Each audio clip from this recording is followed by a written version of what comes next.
Welcome to Not Milk Never Milk. Subscribe if you're lactose intolerant. You're starting now? Swap to a directional or cardioid mic because it picks up less side noise. Once done, position the mic for 8 inches from your mouth and tilt it so it faces away from the keyboard. This reduces direct key energy. Next, add a desk mat or thin foam under the keyboard to decouple vibrations from the desk. Make sure to keep the mic slightly below or to the side of your mouth. This preserves clarity while lowering mechanical click pickup. Once the mic and desk are set, move into signal treatment. Engage a high-pass filter around 80-120 Hz to remove low-end rumble. Next, chain a gentle compressor to control level spikes, followed by a noise gate set so breaths and faint key noise drop below the threshold. This keeps speech natural while cutting clicks.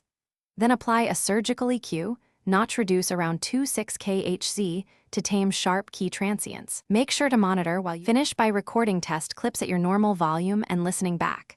Adjust gate and EQ while replaying, because real speech reveals issues you can't hear live.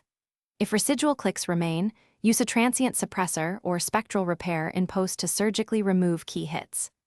Make sure to try mechanical remedies too. Install O-rings, lube switches, or swap to a low-profile or membrane keyboard if clicks persist. Troubleshooting tip: if noise increases when you raise gain, lower mic preamp and move closer to the mic.